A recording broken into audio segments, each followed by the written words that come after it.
다음 주에 우리 이곳에 모여서 동일하게 주일 예배 오전 11시에 함께 하시고요. 그 다음에 찬양 이후에 우리 또 특송 준비하고 계시는 또 귀한 성도님들 계신데 특송으로 또 예수님께 찬양하고, 그리고 나서 우리가 말씀드렸듯이 크리스마스 성탄 파티를 합니다.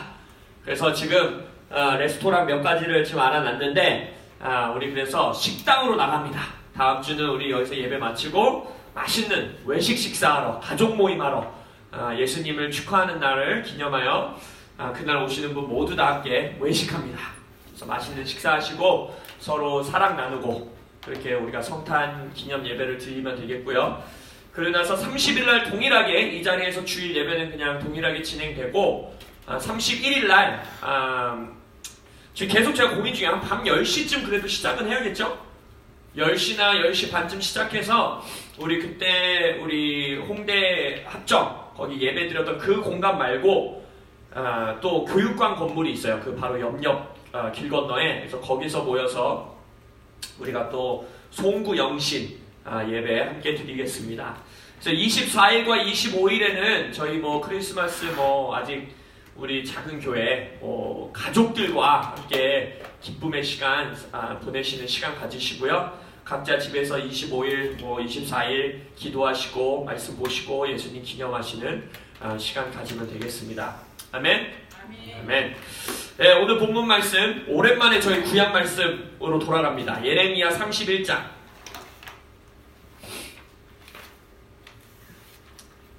예레미야 31장 너무나도 우리에게 익숙하고 유명한 구절이라고 하면 좀 그렇지만 익숙한 말씀. 예레미야 31장 31절에서 34절.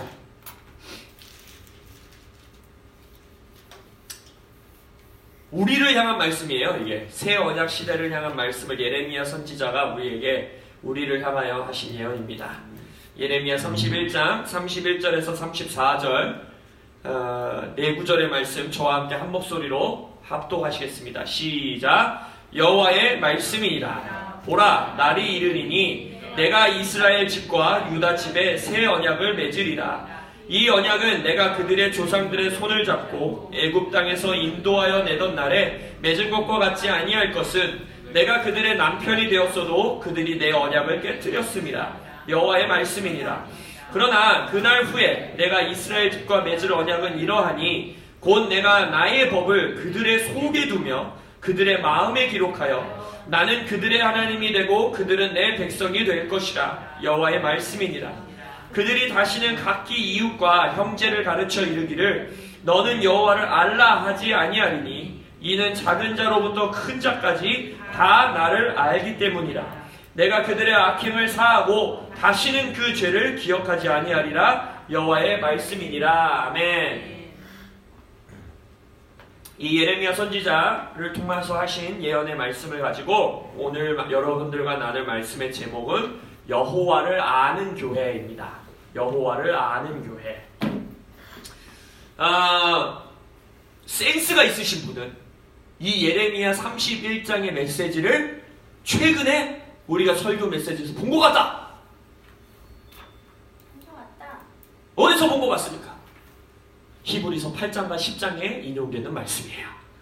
그래서 그것들도 이제 우리가 나중에 보겠는데, 성탄절이 다가오는 이 4주간의 시즌을 교회력에서는, 교회 절기에서는 대림절, 강림절이라는 이름을 가지고 축하합니다. 그래서 이제 오늘이 이제 대림절 마지막 주간인데, 예수님께서 육신을 입고 저희 앞에 우리 아름다운 또 이 인형과 같이 예수님이 이제 어린아이로, 인간으로 이 땅에 오신 것을 기억하고 기념하고 감사를 올려드릴 뿐 아니라 이 시즌은 우리가 무엇을 또 나아가 감사하는 것이냐, 이 예수님이 어떻게 하신다고요?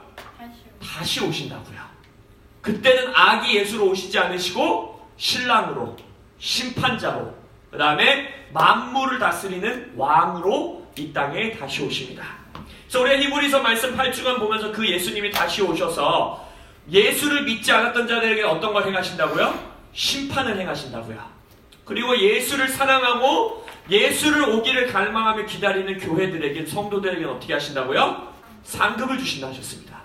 근데 우리뿐만 아니라 그 시간에는 모두 다 일어나 누가 또 상급을 받는다고 했어요? 모든 우리 앞서서 간 믿음의 선조들이 약속은 받았으나, 증거는 받았으나 약속된 것을 아직 받지 못하였더라. 그래서 그 상급을 받겠다 했죠. 더 나아가 누가 상급을 받으신다고 하셨어요? 예수님이 상급을 받으실 거예요. 초림 때는 그 모략과 향유와 그러한 선물들을 받으셨다면, 재림하실 때는 우리를 받는 거예요. 우리가 아름다운 신부가 되어 아버지 하나님께서 자기 아들 예수에게 너의 신부다 이러고 어떤 일이 벌어져요? 결혼식 파티가 벌어져요. 배를 싹 비우고 가셔야 됩니다. 엄청 먹을 게 많을 거예요. 그때 먹어도 몸이 상하지가 않아요. 맛있게 먹고 마시는 축제하는 시간이 일어날 거예요. 근데 우리가 오늘 기도 시간에도 선포했듯이 예수님이 이 땅에 저렇게 어린 아기 예수로 인간의 몸으로 이 땅에 오신 거는요, 단순히 인간으로 예수님이 이 땅에 오셨다라는 것 이상의 어마어마한 성경적 의미가 숨겨져 있습니다. 그래서 바울 사도는 그걸 뭐라고 표현했느냐? 경륜, 미스테리다라고 표현했어요. 하나님의 미스테리다. 우리가 다 이해할 수 없는 비밀스러운 일이다라고 표현했어요. 근데 그 핵심이 뭐냐면 예수님이 인간의 몸을 입고 왔는데 예수님이 말씀 그 자체라는 거예요. 로고스인 말씀이, 율법이, 선지자가, 규례와 율례가, 하나님이 우리에게 하신 말씀이 손이 있고 발이 있고 눈이 있고 코가 있고 말을 할 수 있고 먹고 마실 수 있고 만질 수 있고 걸어다닐 수 있고 뛰어다닐 수 있는 이 육을 입고 우리와 함께 거하시기로 오셨다. 그래서 예수님이 오셨을 때 그의 이름을 뭐라고 계시해 주세요? 임마누엘, 우리와 함께 계시는 하나님으로 오셨다는 거예요. 우리가 8주간의 히브리서 말씀의 강해를 통해서 믿음은 바라는 것들의 실상이요 보이지 않는 것들의 증거다 해서 여기서 히포스타시스란 단어 공부했던 거 기억나십니까? 그 믿음의 대상, 우리의 믿음의 실상이 결국은 누구라고 그랬어요? 예수님이라고 했죠. 보이지 않았고 바라고만 있었던 그것의 증거로, 실상으로 예수님이 이 땅 가운데 우리 눈에 보이는 자로 이 땅 가운데 오셨다는 것입니다. 그랬기 때문에 하나님이 뭐라고 선포하세요? 우리 히브리서 말씀 처음 시작할 때 뭐라고 했어요? 이제는, 이 마지막 날에는 이제 자신의 말씀을 어떻게 하시겠다고 했어요? 아들 예수를 통해서. 이제 더 이상 우리는 율법을 통해서 하나님을 만나는 것이 아니라 어떠한 종교적인 행위를 통해서 하나님을 만나는 게 아니라 하나님이 결정하신 거예요. 이 순간부터는, 이 마지막 날에는 내가 나의 모든 것을 나의 아들 예수 그리스도를 통해서만 너희들에게 허락하겠다, 말하겠다, 내가 너희들을 그렇게 만나겠다라고 하나님이 선포하신 것입니다. 그래서 예수님도 선포하잖아요. 내가 뭐라 그래요? 길이요 진리요 생명이니 나를 말미암지 않고는 누구에게로 갈 수가 없다? 아버지께 갈 수가 없다. 이제는 어떠한 율법적인 행위로도, 어떠한 종교적인 열심으로도, 어떠한 것으로도 하나님께 인간이 나아갈 수 있는 길이 없다는, 뭐 그전에도 없었지만 이제는 우리가 주목할 것은 율법이 있었잖아요. 그래서 우리가 예수님이 말씀이 육신을 입어서 이 땅 가운데 오셨다라는 것을 조금 더 온전하게 내 마음속에서 느끼고 경험하기 위해서는 율법이 뭔지를 정확하게 알아야 돼요. 하나님이 이스라엘 백성에 주셨던 말씀과 규례와 율례가 뭐였는지, 어떤 의미가 있었는지를 온전히 깨닫는 자만이 예수님이 말씀이 육신을 입은 존재라는 것을 온전히 경험할 수 있습니다. 율법이 뭐였습니까? 히브리서에서 뭐라고 계속 말해요. 히브리서 기자가 과거에 있었던 그 옛 율법은 폐하였다, 쇠하였다, 끝났다라고 말하면서 뭐라 그래요? 예수가 새 언약의 중보자가 됐다. 예수가 새롭고 살 길을 우리에게 열어주셨다. 예수님이 단번에 제사를 드리셔서 너희들의 대제사장이 되셨다 라고 말하죠. 율법이 뭐냐, 이걸 알아야 돼요. 율법은요, 율법 하면 뭐가 떠오르세요? 제사가 떠오르고, 이거 하지 말아야 돼, 저거 해야 돼, 이거 저렇게 해야 돼, 안 그럼 벌받아, 이렇게 하면 복받아, 그렇게 떠오르지 않습니까? 또 율법 하면은 막 마음에 자유가 임하고 평강이 임해서 막 춤추고 싶은 감정이 드시는 분 있으세요? 거의 없죠. 율법 이러면 일단 막 뭔가 몸이 움츠러지고 속이 답답해지고 뭔가 목을 조여오는 것 같고 내가 어제 뭘 잘못했나 뒤돌아보게 되고 그런 마음이 드시잖아요. 근데 그것은 하나님의 뜻이 아니었어요. 단 한순간도 율법을 그렇게 주신 적이 없어요. 율법을 정확하게 하나님 스스로 우리에게 정의해 주신 definition, 율법 땡땡, 율법은 이거다라고 주신 말씀의 구절이 있다는 거 아십니까? 신명기 10장에 보면 이렇게 말합니다. 내가 오늘 너의 행복을 위하여 내게 명하는 여호와의 명령과 규례를 지켜라. 모세의 말이에요. 이게 무슨 말이냐면 하나님은 우리의 행복을 위해서 율법을 주신 거예요. 인간의 행복이 뭐냐? 그럼 질문해야 되죠.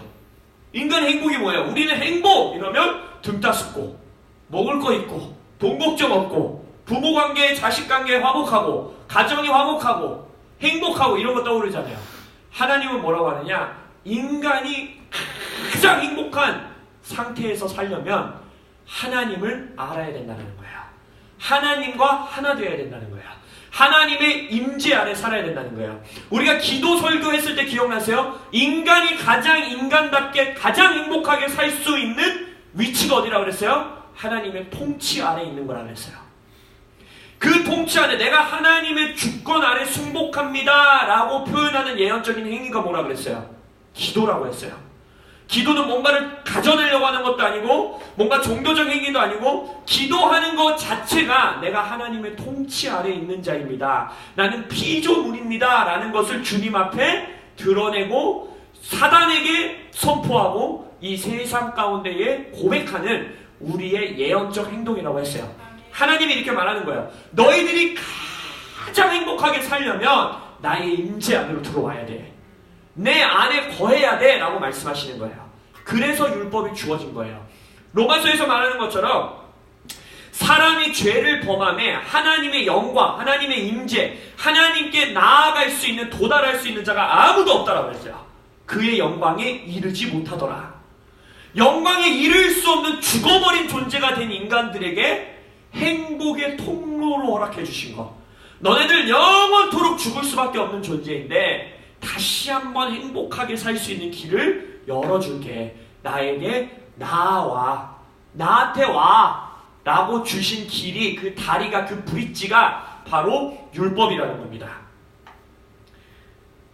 그러나 이제 히브리서의 말씀에서 우리가 8주만 배웠듯이 히브리서의 설교자는 뭐라 그래요? 히브리서 8장에서 그들이 섬기는 것은, 여기서 제사를 말하는 거고 율법 구조를 말하는 거죠. 하늘에 있는 것의 모형과 그림자일 뿐이다 라고 말해요. 그리고 나서 예수님께서 우리의 새 언약을 주시는 중보자가 되셨다라고 말하죠. 그러면서 말해요. 그러나 그는, 예수님은 더 아름다운 직분을 얻으셨으니 그는 더 좋은 약속으로 세우신 더 좋은 언약의 중보자다, 중재자다. 저 첫 언약이 무흠하였더라면, 제사와 율법을 말하는 거죠. 그 첫 언약이 무흠하였다면, 문제가 없었더라면 둘째 것을 요구할 일이 없었다라는 거예요. 근데 완벽한 무흠한 약속이 아니었다라는 거예요. 그리고 나서 8장 8절부터 히브리서 8장 8절 우리가 봤는데 거기서부터 바로 이 예레미야 말씀, 오늘 본문 말씀을 인용하는 거예요. 그러면서 뭐라고 하는 것이냐? 예전에는 돌판에 기록됐었던 너희들이 하나님께 나아갈 수 있는 브릿지로서 너희들이 허락하셨던 그 규례들, 조항들, 율법들, 규칙들, 그 모든 것들을 이제 돌판이 아닌 어디다 새기겠다는 거예요? 너희들의 마음판에 새기겠다는 거예요.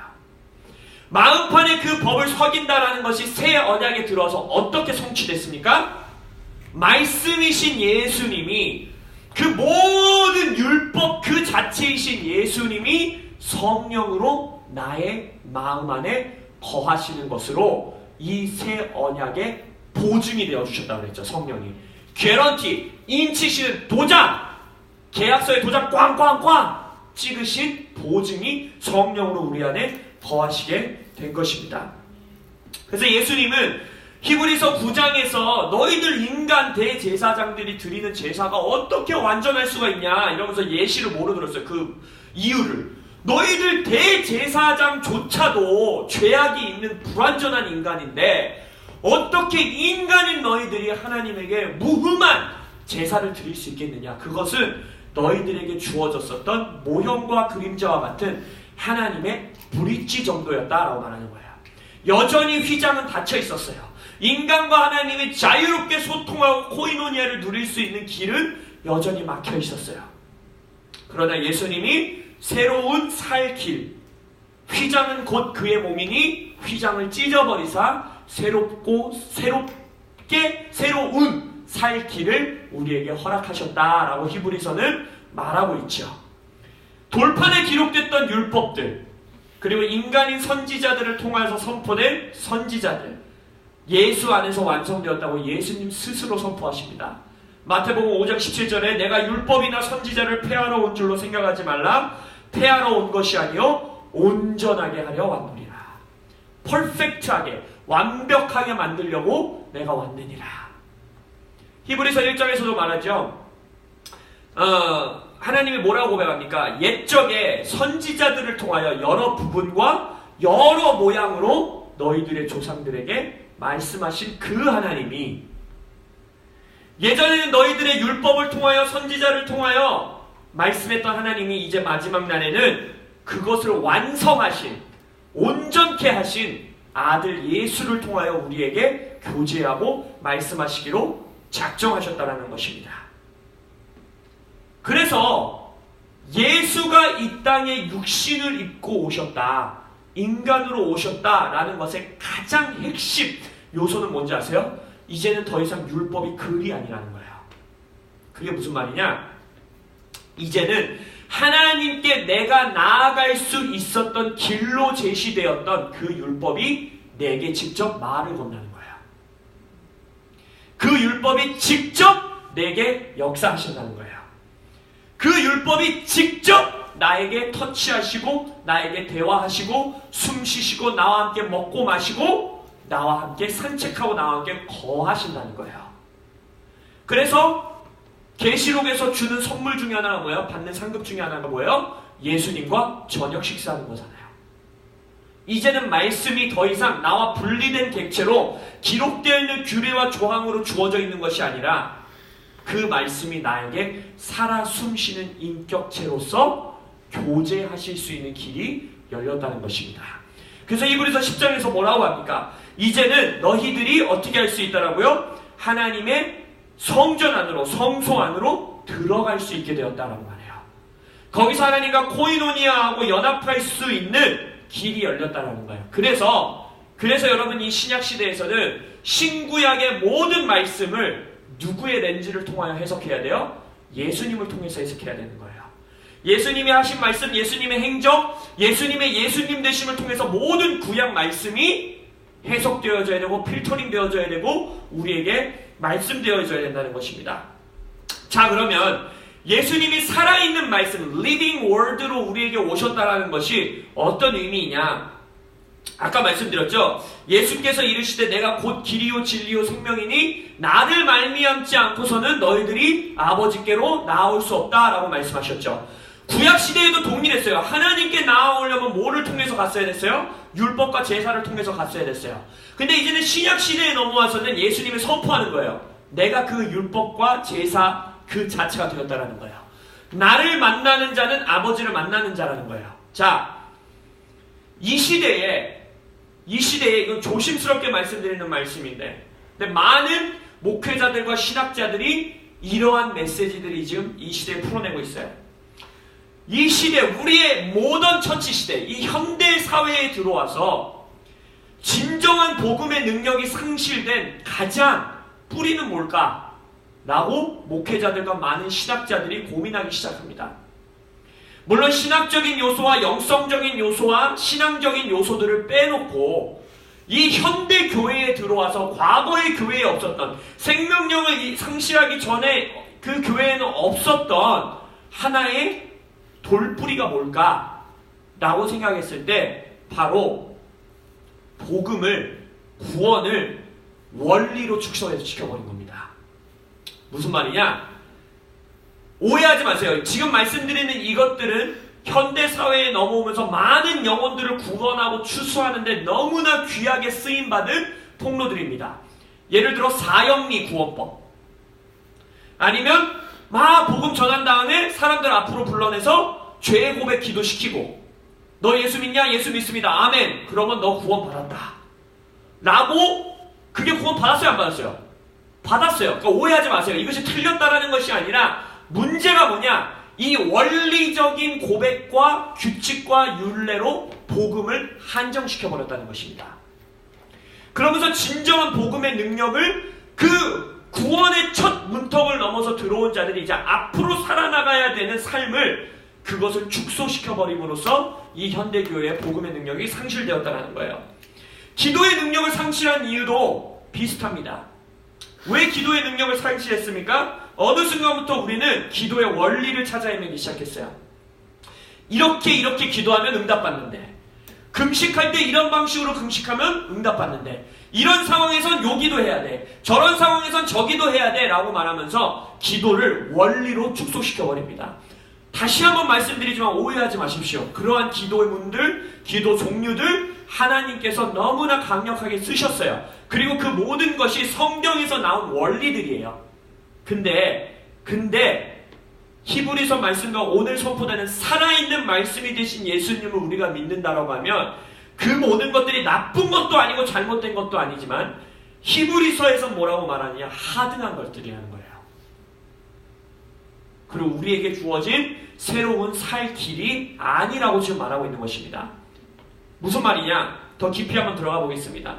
우리가 지난주에 히브리서 12장 말씀 가운데 이 말씀 봤던 거 기억나세요? 나팔 소리와 말하는 소리가 있는 곳에 우리가 이른 것이 아니라 그 소리를 듣는 자들은 더 말씀하지 아니하시기를 구하였으니 이는 짐승이라도 그 산에 들어가면 돌로 침을 당하리라 하신 명령을 그들이 견디지 못함이라. 이 말씀 기억나십니까? 히브리서 설교자가 시내산과 시온산을 대비시키면서 너희들이 시내산으로 돌아가면 안 된다. 그 옛 언약으로 돌아가면 안 된다. 우리는 시온산으로 나아가야 된다라고 말씀했던 거 기억나세요? 이 시내산의 사건을 출애굽기에서 여러분들이 한번 바라보시면 더 명확하게 나옵니다. 제가 읽어드릴게요. 출애굽기 19장과 20장에 지금 이 히브리서 설교자가 인용하고 있는 사건이 등장합니다. 이들이 이제 시내산으로 나아오는 사건이에요. 백성들이. 모세가 하나님을 맞으려고 백성을 거느리고 진에서 나오매. 맞으려고 라는 단어가 한글에서는 좀 명확하게 표현이 안 되지만 영어 성경은 더 표현이 정확해요. 뭐라고 하면 모세가 백성들을 데리고 나왔다. 캠프로부터 그들을 데리고 나왔다. 왜 데리고 나왔느냐? 하나님을 만나게 하려고. To meet God. 하나님을 미팅하고 하나님을 조우하고 하나님을 만나게 하려고 백성을 데리고 나왔더라 라고 고백해요. 근데 그 이후에 시내산에 이르러서 어떻게 고백합니까? 뭇 백성이 우레와 번개와 나팔소리와 산의 연기를 본지라. 그들이 그것을 볼 때에 멀리 떨어져 서서 모세에게 이르되 당신이 우리에게 말씀하소서 우리가 들으리이다. 하나님이 우리에게 말씀하시지 말게 하소서. 우리가 죽을까 하나이다. 백성은 멀리 서 있고 모세는 하나님이 계신 흑암으로 가까이 가더라 라고 고백하고 있어요. 히브리서에서 그때 이 시내산의 말씀을 가지고 옛 언약으로 돌아가지 말아라. 시온산으로 나아가라. 하나님을 만나는 곳으로 나아가라 라고 말하면서 그것이 경고의 말씀이었잖아요. 여러분들의 인생 가운데에 옛 언약으로 돌아간다라는 거, 시내산으로 돌아간다는 거, 율법 시대로 돌아간다라는 게 상상이 잘 안 되시잖아요. 그죠? 내가 무슨 율법주의로 살아가? 나는 은혜로 구원받았지. 내가 막 그 안식일법, 이법, 저법 지켜야지 구원받는다고 생각 안 하는데 내가 무슨 옛 언약으로 돌아갔겠어? 라고 생각하실 수 있어요. 그렇죠. 우리는 율법주의로 돌아가진 않겠죠. 그러나 지금 이 히브리서에서 말하고 있는 이 출애굽기 상황을 우리에게 보여주는 것을 본다면 여러분들의 삶에서도 옛 언약으로 돌아가는 신앙의 모습이 나타날 수 있다는 것입니다. 한번 예를 들어볼까요? 이들이 원했던 건 뭐예요? 내가 직접 하나님을 만나고 싶지 않다는 거예요. 무섭고 두렵다는 거예요. 어떤 모습일까요? 목사님이 나에게 설교해 주세요. 목사님이 주시는 말씀 듣고 나 묵상하고 살게요. 내가 하나님과 직접 대화하고 하나님과 직접 기도하고 하나님과 직접 교통하는 일은 시간도 많이 들고 노력도 해야 되고 저는 영성이 없어요. 저는 힘들어요. 라고 말하는 인생을 살고 있지는 않습니까? 아니면 이들은 뭐라고 합니까? 규례와 율법과 규칙을 주십시오. 하나님께 우리가 벌받지 않으려면, 축복받으려면 어떻게 살아야 되는지 모세 당신이 우리에게 법을 받아가지고 와서 말해주십시오. 이 상황에서 나 지금 목사님 이런 상황이 있는데 이 상황에서 어떤 기도해야 돼요? 우리 삶에서 지금 재정이 돌파되고 있지 않은데 어떤 거 해야 돼요? 라는 태도. 내가 11조 했는데 왜 재정이 돌파 안 돼요? 내가 금식했는데 왜 내 상황이 변하지 않아요? 라고 말하는 태도. 그것이 바로 어쩌면 우리가 우리의 인생 가운데 안악자손이 앞에 있을 때 시인의 산으로 돌아가는 우리의 모습일 수 있습니다. 말씀이 육신을 입었다라는 건 예수가 우리가 이제 눈으로 볼 수 있는, 우리를 만져주시는, 우리에게 대화하시는, 우리와 함께 먹고 마시고 우리랑 함께 걸어다니고 웃고 울고 떠드는 예수님으로 우리에게 오셨다라는 것은 이제는 그 예수님의 율법이 완성하셨던 의미가 무엇이냐? 더 이상 하나님의 원리와 규례의 규칙의 하나님으로 우리를 만나기를 원치 않으신다는 거예요. 하나님은 우리와 교제하기 원하신다는 겁니다. 하나님은 우리를 알기 원하고 우리가 하나님을 알기를 원하시기 때문에 예수를 이 땅에 보내신 거예요. 그리고 이제 이후에 우리가 이제 앞으로 더 메시지를 보겠지만 하나님을 결국 알게 된다는 것의 극치가 뭐예요? 예수님이 말한 것처럼 내가 아버지를 알듯이 너희도 나 아버지를 알기 원한다. 근데 그것은 나를 통하여 너희들이 내 안에 거하고 내가 너희 안에 거할 때 이루어질 것이다. 완전한 하나님과의 연합까지 우리는 나아가야 된다는 것입니다. 여러분, 은혜, 구원, 능력, 돌파, 말씀, 하나님의 나라, 임재, 어노인팅, 기름 부으심, 이 모든 것들이 이제는 펄슨이 됐다는 거예요. 사람이 되신 거예요. 이제 더 이상 은혜와 구원은 어떠한 규칙과 율례와 이 방법 저 방법 ABC 1, 2, 3가 아니라 손이 있다는 거예요. 말씀에 눈이 달려있다는 거예요. 능력에 발이 달려있다는 거예요. 어노인팅에 우리를 만져주실 수 있는 두 팔이 있으시다는 거예요.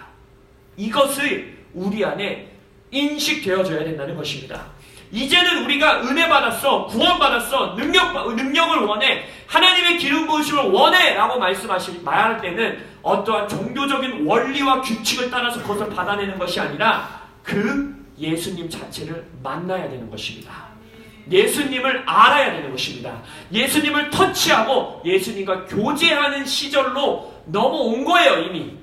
그래서 우리는 신의 산으로 돌아갈 수가 없는 것입니다. 근데 왜 이게 어려울까요? 왜 어려울까요? 우리가 왜 신의 산의 삶에서 쉬운 산의 삶으로 넘어가는 게 어려울까요? 손에 안 잡히는 것 같은 거예요. 애매하게 느껴지는 거예요. 예수님을 알아야 돼? 예수님을 만나야 돼? 그게 뭔데? 뭔가 다른 종교자들이 어쩌면 이스라엘 백성들이 뭐라고 용합니까? 우리에게도 왕을 주소서. 그게 무슨 말이에요?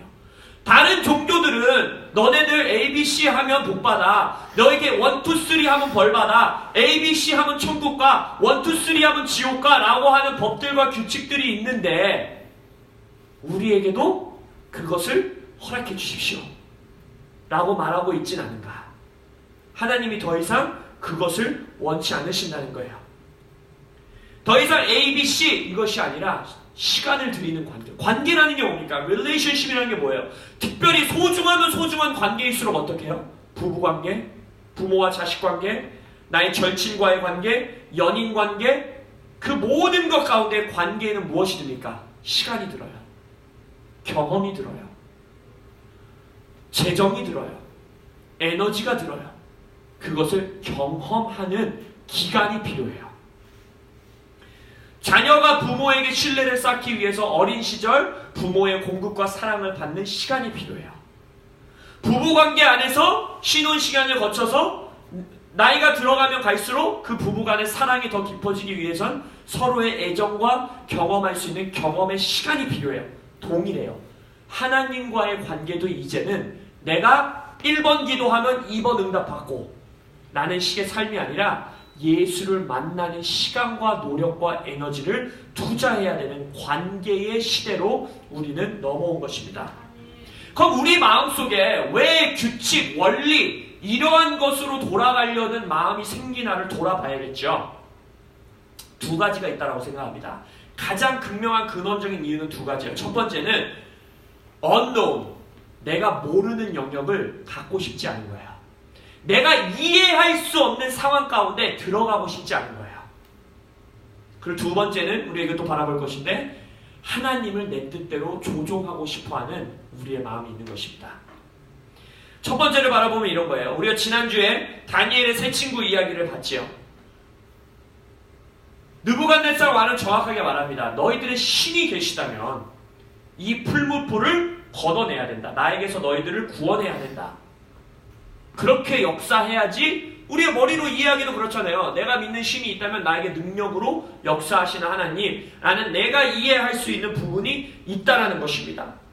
근데 다니엘의 세 친구는 어떻게 하십니까? 어떻게 합니까? 내가 이해할 수 없는 상황, 그리 아니하실지라도 분명히 내가 하나님 믿었으면 내 생각에는 이렇게 됐어야 되는데 내가 하나님께 11조하고 금식하고 내가 하나님께 예배하고 기도했으면 이런 상황이 됐어야 되는데.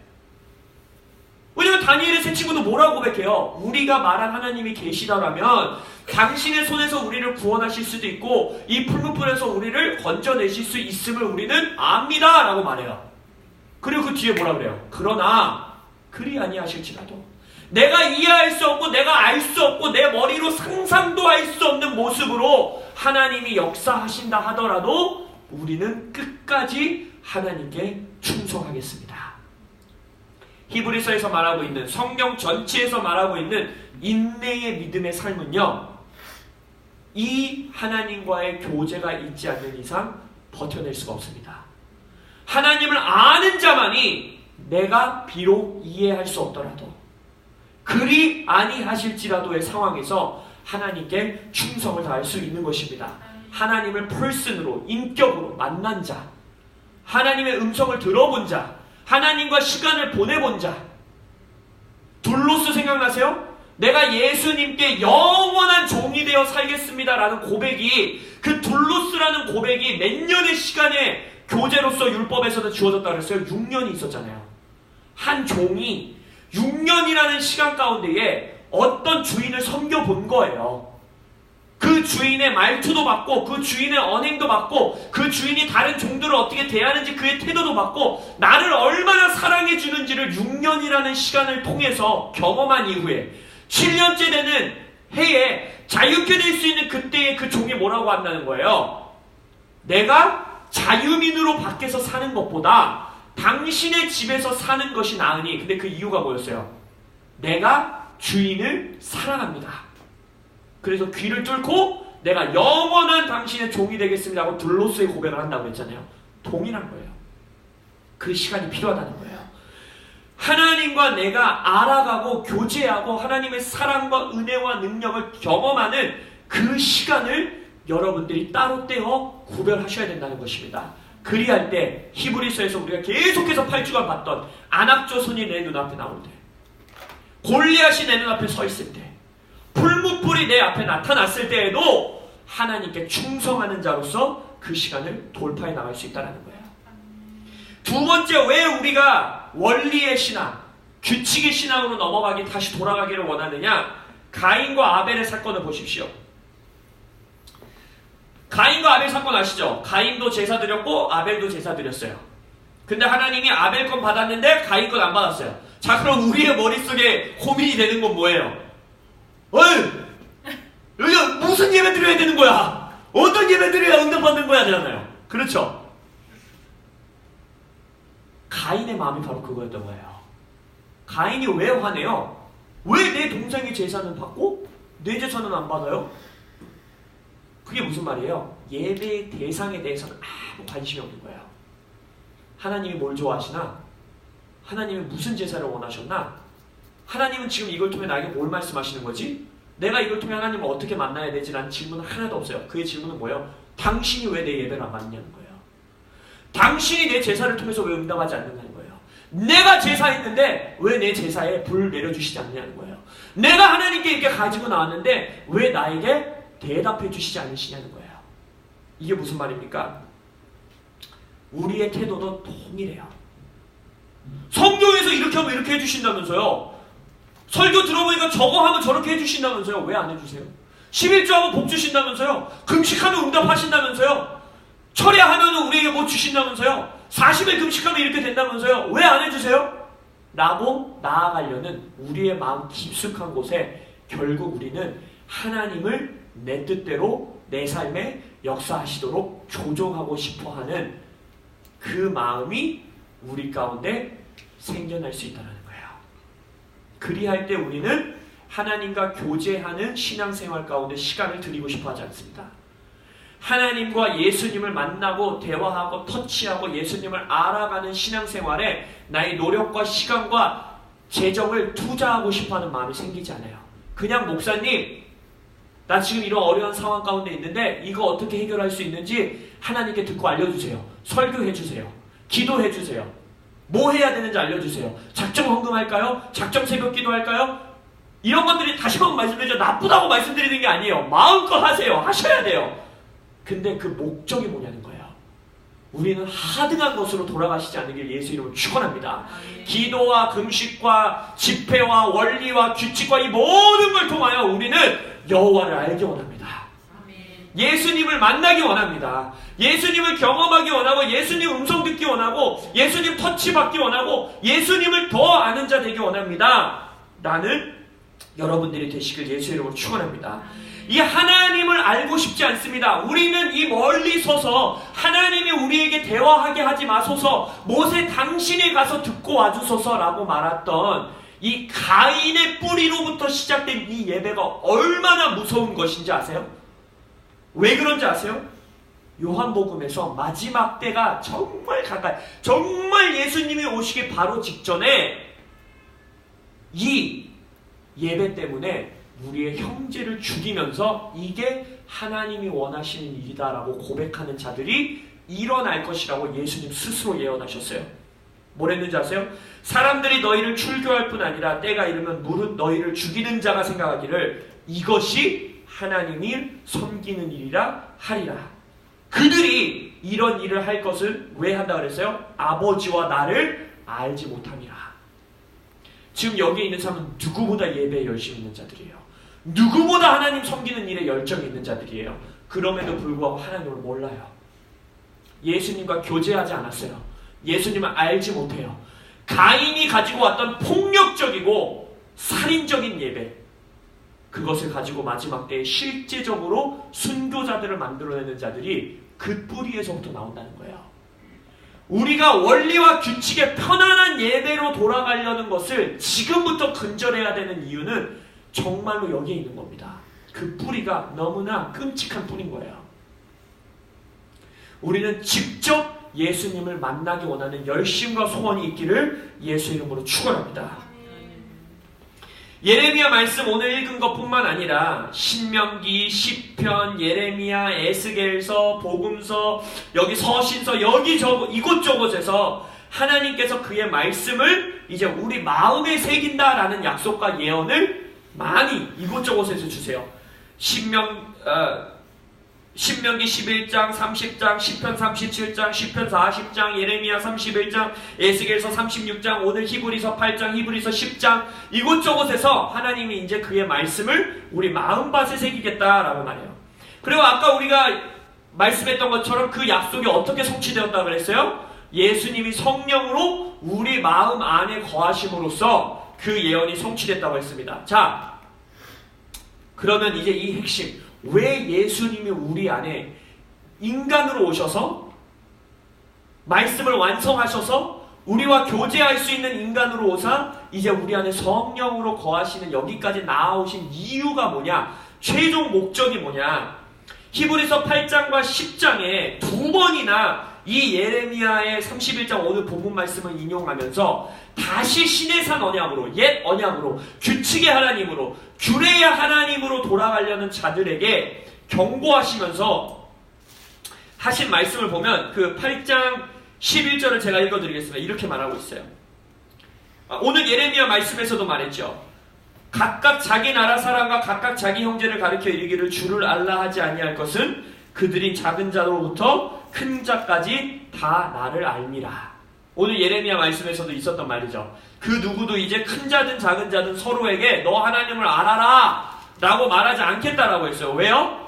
다 그들이 나를 알기 때문에. 하나님의 최종 목적은 이거예요. 하나님은 우리가 하나님을 알기 원하세요. 교제하길 원하세요. 단순히 하나님을 규례와 규칙으로 아는 것이 아니라 하나님 그 분, 하나님의 목소리, 하나님의 터치, 하나님의 은혜, 하나님의 하나님 되심을 우리가 경험하여 알기를 원합니다.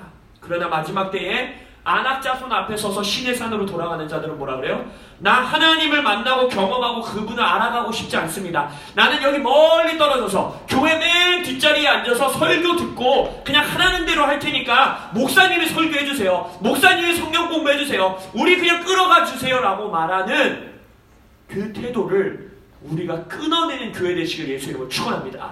예, 저는 누구보다 여러분들에게 저의 역할, 저에게 주신 부르심이 하나님이 이 시대에 말씀하시는 음성 듣고 여러분에게 선포해야죠. 그건 나의 역할이에요. 그러나 각 형제가 서로 매일 피차 권면해야 할 것은 뭐였어요? 나아가는 거였잖아요. 예수께 나아가는 거였잖아요. 모세가 그의 백성을, 제가 리더인 제가 여러 그의 백성을 어디로 데려간다 그랬어요? 하나님을 만나는 자리로 데려갔던 것처럼 여러분들이 하나님을 아셔야 합니다. 여러분들이 하나님을 만나셔야 합니다. 기도하고 말씀 보는 이유는 종교적인 행위를 통해서 우리의 죄책감을 덜어내고 어떠한 종교적인 행동을 하는 것이 아니라 그것을 통하여 하나님을 아시는 여러분들 되시길 예수의 이름으로 축원합니다. 말씀은 이제 펄슨이 되셨어요. 인격체가 되셨어요. 사람이 되셨어요. 예수님이 다시 오실 때도 사람으로 오세요. 그렇기 때문에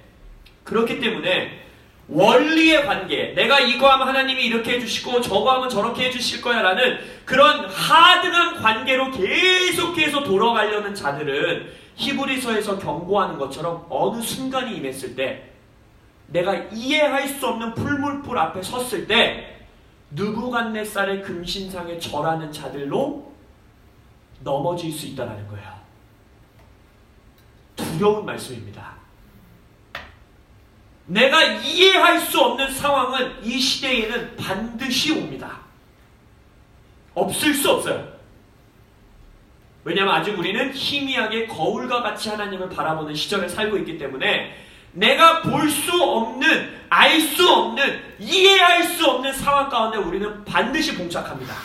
그게 고난의 때일 수도 있고 핍박의 때일 수도 있고 풀물불일 수도 있고 안악자손일 수도 있고 골리앗일 수도 있어요. 뭔지 몰라요. 그러나 그 상황에 하박국 말씀과 같이 오직 믿음으로 사는 의인의 삶을 우리가 살아내기 위해선 하나님이 그들의 하나님이라 부르심을 당하는 것을 부끄러워하지 않는 삶을 살기 위해선 우리가 세상이 감당할 수 없는 믿음의 의인이 되기 위해선 하나님을 알아야 된다는 거예요. 이 마지막 때에 우리는 하나님과 교제하는 데 있어서 모든 생명을 투자해야 합니다. 돈도 투자해야 되고 시간도 투자해야 되고 에너지도 투자해야 되고 장도 줄여가면서 우리가 해야 되는 건 하나님을 아는 것입니다. 하나님을 만나는 것입니다.